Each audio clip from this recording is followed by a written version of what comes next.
Tem muitas semelhanças, né, do quadro chileno e com o quadro da política, não só no Brasil, acho que da América Latina, né? O tema da segurança está emergindo aí como um tema central para vários países, então, pelo aumento da criminalidade, a gente tem que lembrar que o Chile é considerado, entre os países da América Latina, um dos mais seguros, mas nos últimos, principalmente aí desde 2024, teve um aumento crescente de casos de criminalidade, homicídios que vem sendo explorado pela direita chilena. E a gente também é marcado por uma grande polarização política, né, de diferentes aspectos aí, muito semelhantes, né, de uma direita e uma extrema direita e governos mais de centro-esquerda e de esquerda. No caso do Chile, eu acho que a gente tem um fator que torna para a Janete Jara um problema maior, que é o próprio governo. Ela foi ministra, foi até uma ministra bem avaliada, teve aí um papel importante na questão da discussão do salário mínimo, mas o governo passa por uma queda de popularidade que vem se ampliando desde das dificuldades que o próprio presidente teve em passar a Constituição. Então isso não só debilitou a campanha dela, como ela teve que se afastar da posição de ser vista como do governo. Então isso vai ser um complicador para ela no segundo turno. E a direita, que estava pulverizada, sai forte nesse momento, não só porque o Cássio vai para o segundo turno, mas também porque consegue maioria no parlamento. Então isso vai facilitar o discurso de que ter um presidente de direita vai impulsionar ainda mais as reformas e uma agenda liberal, econômica mais liberal, e uma agenda também de combate ao crime de forma mais dura do que a proposta que vem sendo feita pela esquerda. Então esse contexto semelhante com o que a gente também pode ser que tenha no Brasil, né? Um legislativo mais à direita, isso impulsione também uma candidatura presidencial à direita. Agora, o Cássio é uma figura bastante controversa, é a terceira campanha que ele participa, né? Perdeu em 2021, tem posições muito semelhantes à do Bolsonaro, e por isso essa associação vem tentando se aproximar de um discurso trumpista, MAGA, de que é preciso pensar no Chile para os chilenos, então numa versão aí chilena do American First, e vem de uma história ligada ao regime militar do Pinochet. Então ele admira o Pinochet, em posições e questionamentos sobre o quanto ele defenderia um sistema mais democrático no Chile. Então, essas dúvidas que prevaleceram durante o governo Bolsonaro vai ser também presente aí se tiver uma vitória, de fato ele vencer na eleição em dezembro. O que pode ser o fator de diferenciação? O Chile é um país que tem uma polarização forte, mas ele também é um país que tem uma alta capacidade de mobilização. Então, especialmente os grupos ligados ao feminismo chileno, que historicamente se mobiliza, os movimentos sociais que são muito fortes no Chile. Então, essa também é uma perspectiva de que a gente possa ter um regime diferente, em uma posição, e até uma posição mais, se não de centro, depois que assumiu o poder, mas uma posição não tão radical como ele vem colocando colocando no discurso, mas tem sido aí um ponto de questionamento o quanto uma vitória da extrema-direita chilena vai significar para o processo político interno e para as instituições democráticas no Chile. Pois é, professora, eu vou passar para o Christian já para ele fazer os comentários dele também, mas antes, para complementar esse assunto, por favor, me corrija se eu estiver errada, mas me parece que o Chile lidou com a memória dos anos Pinochet de uma maneira diferente da que o Brasil lidou com a ditadura aqui, né? E me parecia distante, né, que isso pudesse acontecer, que alguém que elogia o Pinochet, o regime Pinochet, pudesse voltar com essa força a uma eleição, né? E a gente está vendo aí uma possibilidade real do Kass ser eleito em dezembro. Apesar de tudo isso, o que explica essa mudança de situação no Chile, já que na última eleição elegeram o Boric e agora tem essa possibilidade? É só segurança? Para mim? Isso. Desculpa, achei que era para o Christian, desculpa. Não, ele vai falar daqui a pouquinho, mas queria complementar antes. Desculpa. Não, acho que aqui a gente tem que olhar vários fatores, né?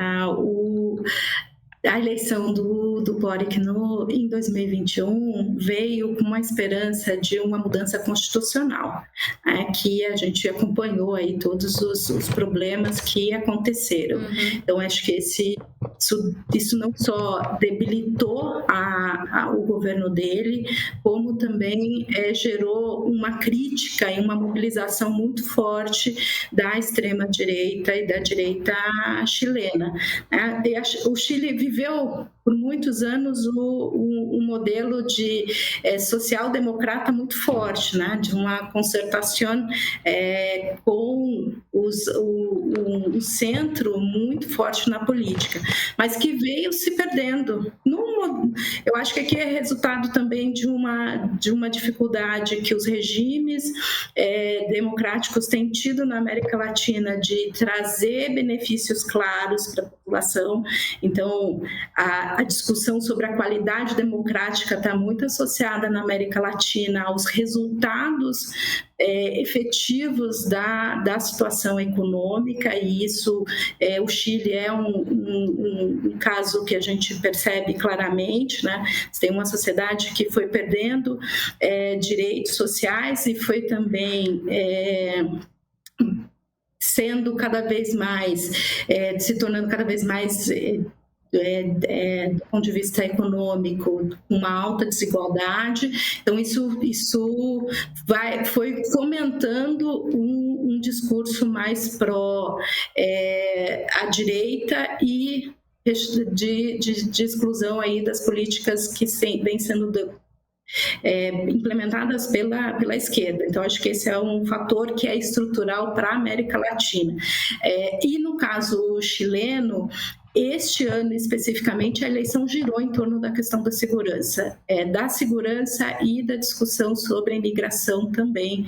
Foi um outro tema que muito forte e que a direita conseguiu canalizar um sentimento, como também a gente tem visto em outros países em que você tem uma ascensão da extrema-direita, canalizar o medo e um discurso de que as políticas que estão sendo feitas, elas não só são ineficientes, como ela tem levado o país para uma situação cada vez mais perigosa. Então, acho que foi uma exploração aí das narrativas do medo, mas também de um contexto de mudança e de polarização que a gente vem acompanhando na América Latina e em vários países do mundo. Essa situação da imigração talvez não esteja clara para toda a nossa audiência. Quais são os problemas que o Chile enfrenta hoje, professora? Olha, o Chile tem teve nos últimos anos uma entrada fortíssima de venezuelanos.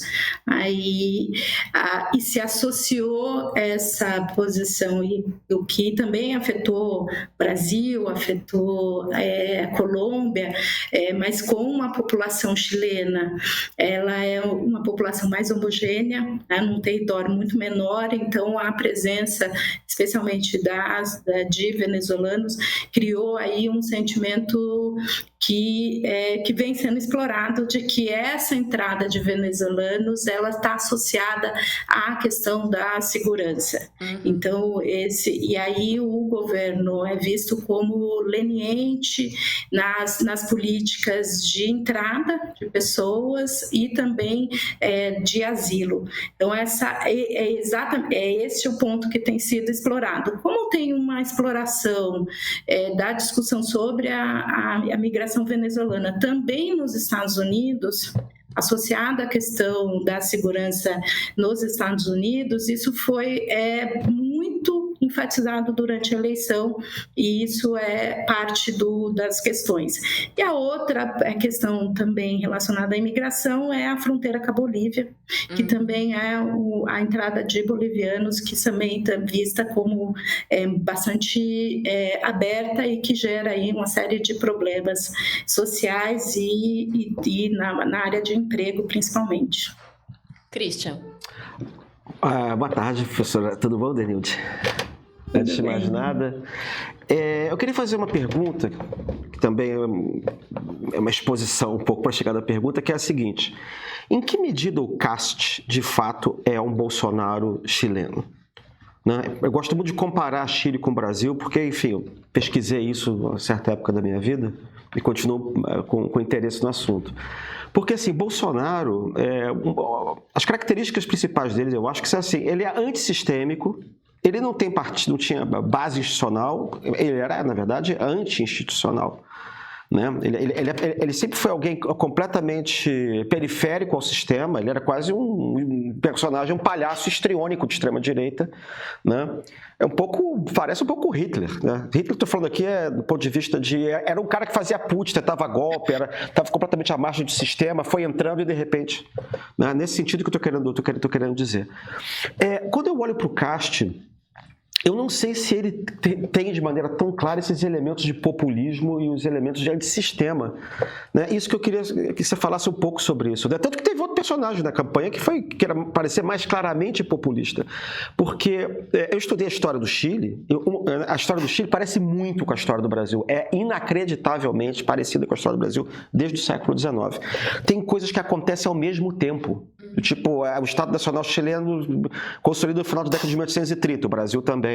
A conciliação acontece em 1850 e 60, o Brasil também. Os personagens são parecidos. Até quando você tem o advento da República Oligárquica no Brasil, o golpe militar vem junto com a Guerra Civil no Chile, é a mesma época. Ele anda de maneira parecida. O fim da República Oligárquica também é parecido, quando aparece o Ibáñez, o Alessandri. O Alessandri parece um Rui Barbosa, o Ibáñez parece um general tenentista daqueles, entendeu? Então tem muita coisa que é parecida.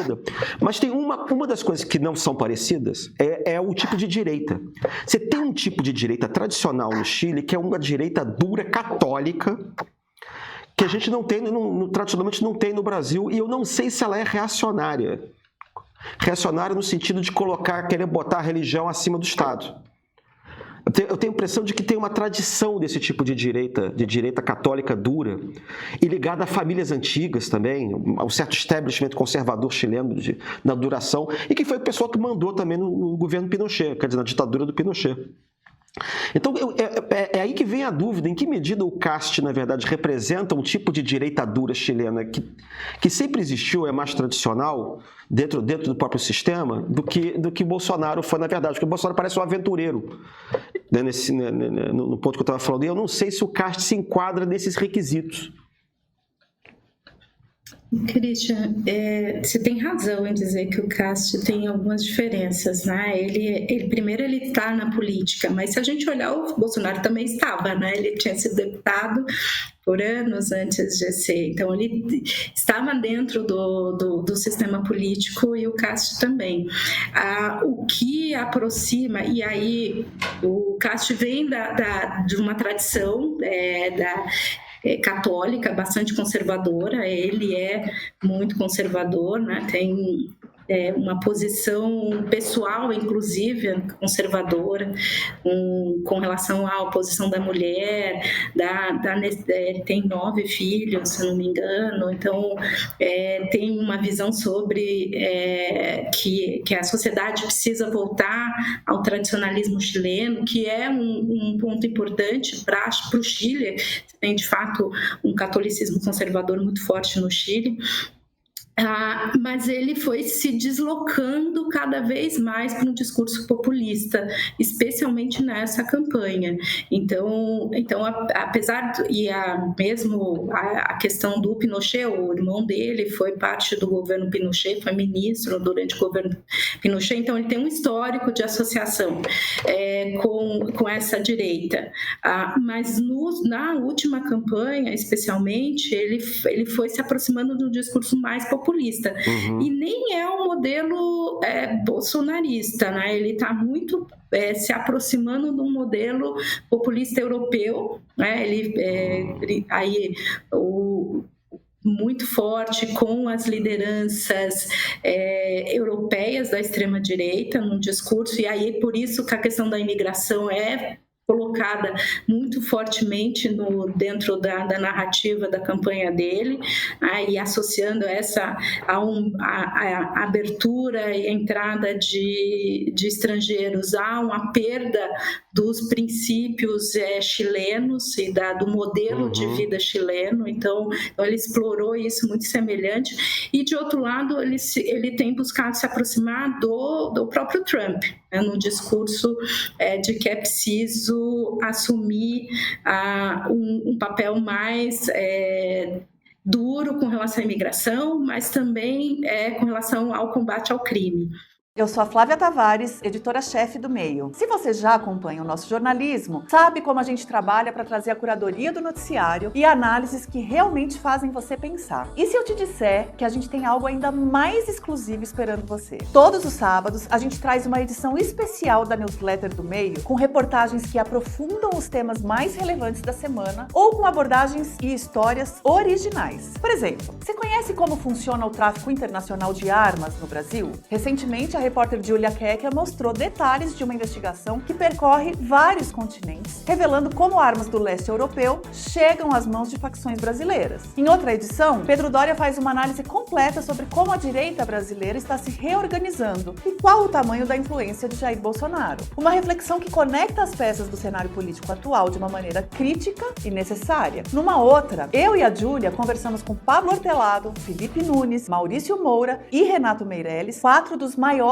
especialistas em pesquisa de opinião pública do Brasil, para entender o estado da polarização no país. Mas a gente não fala só de política, né? A edição de sábado também explora temas como tecnologia, ciência, meio ambiente e muito mais. Na edição Inovação Ontem e Hoje, por exemplo, a nossa colunista Débora Bizarria contou a história dos ganhadores do Nobel de Economia deste ano e explicou como a inovação mudou a economia desde a Revolução Industrial e segue moldando o crescimento hoje. Essas edições não são conteúdos comuns, são análises profundas que você não encontra em nenhum outro lugar. E por apenas R$15 por mês, você tem acesso a esse material exclusivo e a todo o conteúdo do Meio Premium, incluindo o nosso streaming com produções originais. Assine agora e não perca essas histórias.